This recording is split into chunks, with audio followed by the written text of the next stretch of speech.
যাদের চোখ আল্লাহ জাহান্নামের আগুন দিয়ে পোড়াবেন না, তারা হলো ওই সকল যুবক যুবতী যারা এই চোখ দিয়ে হারাম জিনিস দেখে না, অশ্লীল জিনিস দেখে না, বেগানা নারী দেখে না। যারা চোখের হেফাজত করেছে, আল্লাহ তাদের চক্ষুকে জাহান্নামের আগুন দিয়ে পোড়াবেন না।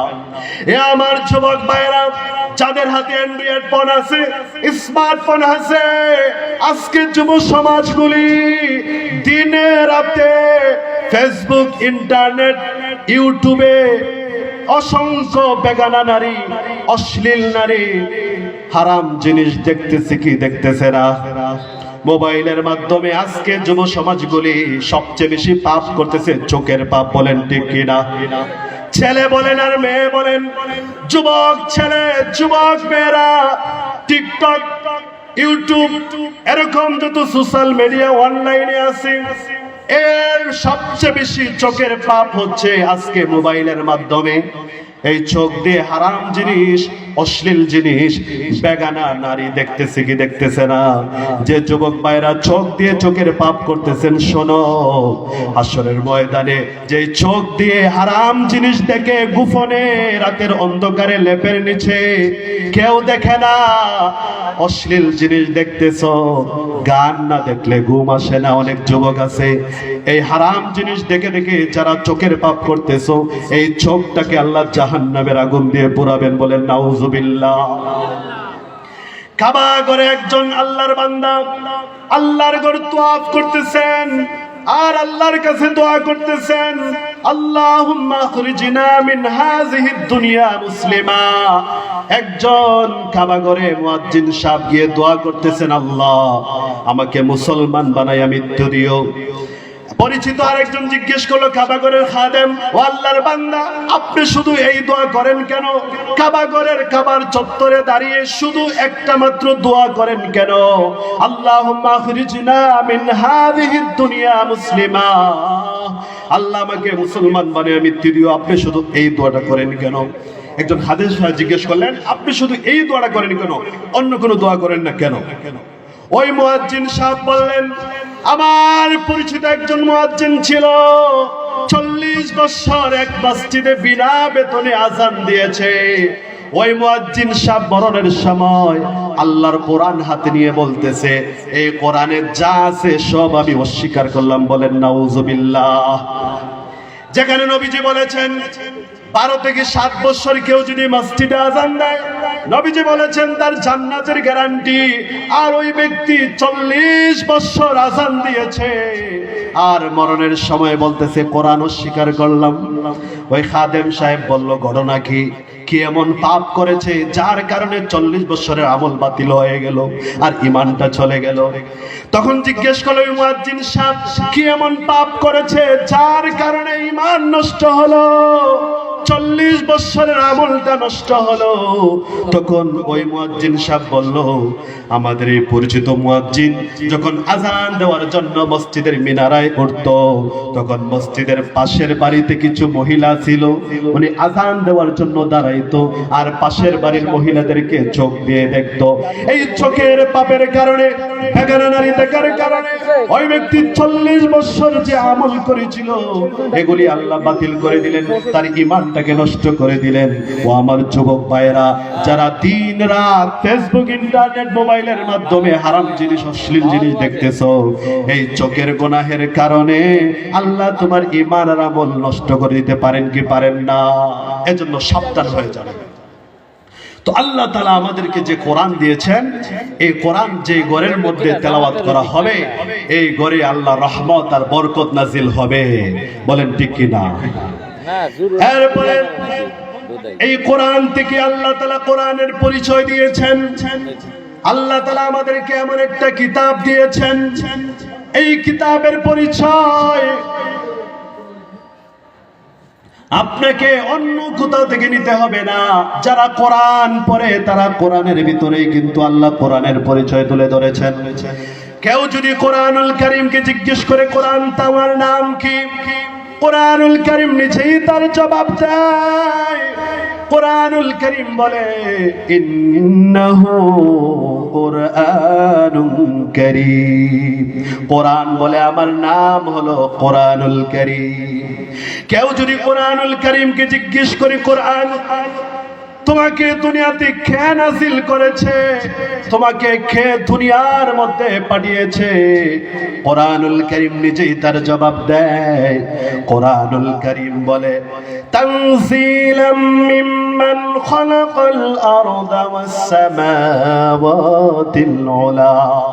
কোরআন বলে যে আল্লাহ আসমান সূর্য করেছেন, জমিন সৃষ্টি করেছেন, সে আল্লাহ আমাকে নাযিল করেছেন। কেউ যদি কোরআনকে জিজ্ঞেস করে কোরআন তুমি কোন মাসে, তুমি কার উপর নাযিল হয়েছো, কোরআনুল কারীম নিজেই তার জবাব দেয়। কোরআনুল কারীম বলে আমানু বিমা নুজিলা আলা মুহাম্মদ, ঈমান আনো সেই জিনিসের উপর যা আমি মুহাম্মদ সাল্লাল্লাহু আলাইহি সাল্লামের উপর নাযিল করেছি। কেউ যদি কোরআনুল কারীমকে জিজ্ঞেস করে কোরআন তুমি কোন মাসে নাযিল হয়েছো, কোরআনুল কারীম নিজেই তার জবাব দেয়। কোরআনুল কারীম বলে শাহরু রমাদানাল্লাযী উনজিলা ফীহিল কোরআন, কোরআন বলে আমি রমাদান মাসে নাযিল হয়েছি, বলেন সুবহানাল্লাহ। কোরআন নাযিলের মাস কোনটি? রমাদান মাস। এরপরে কেউ যদি কোরআনকে জিজ্ঞেস করে কোরআন রমাদান মাসে তুমি কখন নাযিল হয়েছো, দিনে না রাতে, কোরআনুল কারীম নিজেই তার জবাব দেয়। কোরআনুল কারীম বলে ইন্না আনজালনাহু ফি লাইলাতিল কদর, কোরআন বলে আমি লাইলাতুল কদরে নাযিল হয়েছি, বলেন সুবহানাল্লাহ।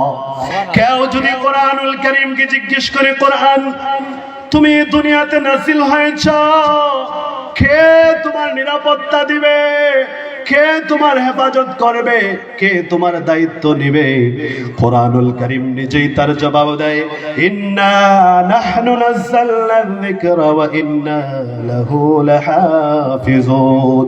কোরআন বলেছে আল্লাহ আমাকে নাযিল করেছেন, সে আল্লাহ আমার হেফাজতের দায়িত্ব নিয়েছেন, বলেন সুবহানাল্লাহ।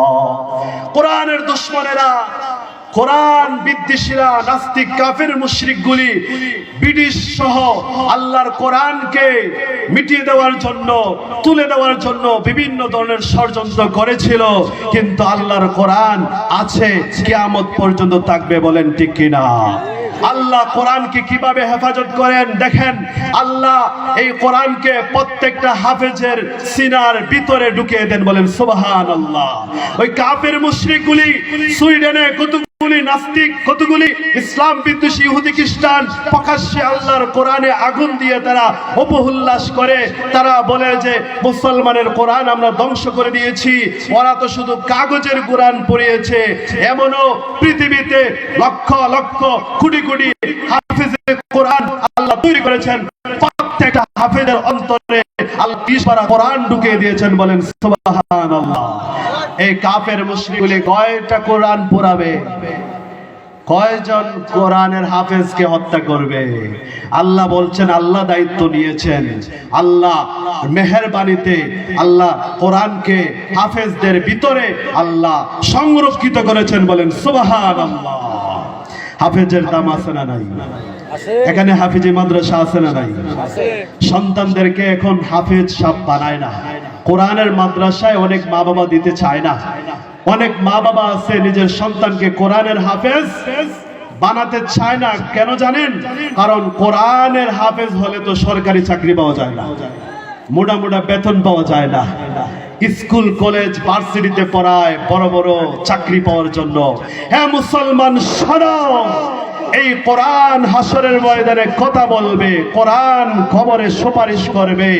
সরকারি চাকরি আপনার কবরে আপনার পাশে দাঁড়াবে না। আপনি যদি দুনিয়াতে একজন হাফেজের বাবা হয়ে যান, এই হাফেজের বাবা হাসরের ময়দানে আল্লাহর কাছে আপনার কাছে সুপারিশ করবে, বলেন সুবহানাল্লাহ। এজন্য আল্লাহ তাআলা কোরআন হেফাজতের দায়িত্ব নিয়েছেন। ছোট ছোট নিষ্পাপ বাচ্চাদের অন্তরে আল্লাহ 30 পারা কোরআন দিয়ে দেন, তারা হাফেজ হয়ে যায়। আল্লাহ তাআলা কোরআনের হেফাজত করেছেন। কেউ যদি কোরআনকে জিজ্ঞেস করে কোরআন তুমি দুনিয়াতে কেন এসেছো, আল্লাহ তোমাকে কেন দুনিয়াতে পাঠিয়েছেন, আল্লাহ কোরআন কেন পাঠিয়েছেন।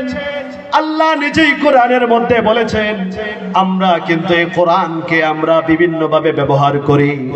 আমরা মনে করি কেউ কেউ এই কোরআন মানুষ মারা গেলে মরা মানুষের কাছে নিয়ে কোরআন খতম করা শুরু করে। কতগুলি তাবিজ ব্যবসায়ী আছে, কোরআনের নকশা দিয়ে তারা তাবিজ তৈরি করে তাবিজের ব্যবসা করে। কতগুলি অর্থলোভী, কতগুলি আলেম আছে যারা কোরআন দিয়ে তারা ইনকাম করে, তারা কোরআনের ইনকাম করে, কোরআন দিয়ে তারা কোরআনের উপরে তারা উপার্জন করে। আল্লাহ কিন্তু মরা মানুষের কাছে কোরআন খতম করার জন্য পাঠান নাই। আল্লাহ কোরআন দিয়ে তাবিজ রেখে মানুষের গলায় ঝোলানোর জন্য পাঠান নাই। এই কোরআনকে মসজিদের তাকে রাখার জন্য আল্লাহ পাঠান নাই। এই কোরআনকে ঘরের ভিতরে, এই কোরআনকে হেফাজত সন্দুকে মিশ্রিবে রাখার জন্য আল্লাহ পাঠান নাই। আল্লাহ কোরআন দিয়েছেন একটা সংবিধান, বলেন সুবহানাল্লাহ। এই কোরআনের আইন দিয়ে, কোরআনের শাসন দিয়ে দুনিয়া চলবে। আল্লাহ তাআলা বলেন লিতুখরিজান নাসা মিনাজ যুলুমাতি ইলান নূর। আল্লাহ বলেন আমি কোরআন দিয়েছি, এই কোরআন সকল বাতিল অন্ধকারকে বের করে ইসলামের দিকে, আলোর দিকে নিয়ে আসবে, বলেন সুবহানাল্লাহ। আল্লাহ বলেছেন কোরআন পাঠিয়েছি, কোরআনে অন্ধকার দূর করে আলো দেখাবে। কোরআন অন্ধকার দূর করে কি দেখাবে? আলো দেখাবে। এই কোরআনের আলো যেই ভূমিতে, যেই দেশে, যেই রাষ্ট্রে, যেই সংবিধানে, যেই সংসদে কোরআনের আলো আছে, ওই সংবিধানে, ওই সংসদে দুর্নীতি থাকবে না, চাঁদাবাজি থাকবে না, দর্শন থাকবে না, জিনা থাকবে না, সুদ থাকবে না, ঘুষ থাকবে না, অবৈধ কোনো দুর্নীতি থাকবে না, বলেন ঠিক কিনা? আমাদের দেশের এই মুনাফিকগুলি তারা দুর্নীতি করার জন্য, তারা অবৈধভাবে টাকা ইনকাম করার জন্য আল্লাহর কোরআনের আলো সংসদের মধ্যে রাখে না। কারণ কোরআনের আলো দিয়ে যদি সংসদ চলে তাহলে আর চুরি করা যাবে না, আর দুর্নীতি করা যাবে না, আর চাঁদাবাজি করা যাবে না। কারণ কোরআনের আইন দিয়ে যদি সংসদ, সংবিধান, দেশ শাসন হয়, এই দেশে আর কোনো ঘুষ থাকবে না, দুর্নীতি থাকবে না, চাঁদাবাজি থাকবে না, দখলদার থাকবে না, বলেন ঠিক কিনা? এই অন্ধকার হলো গণতন্ত্র, অন্ধকার হলো ইহুদি, খ্রিস্টান, কাফের, মুশরিক, জাতীয়তাবাদ, সেকুলারিজম, ধর্মনিরপেক্ষ মতবাদ, গণতন্ত্র, সমাজতন্ত্র, এরপরে কাফের মুশরিকের যত সংবিধান আছে সব মানব রচিত সংবিধান, মানব রচিত সংবিধান। এগুলি হলো অন্ধকার, এগুলো হলো বাতিল। আর ইসলাম আর ঈমান আর কোরআন হলো আলো, বলেন সুবহানাল্লাহ। আজকে আমাদের দেশে অন্ধকার বাতিলরা বিজয়ী, বাতিল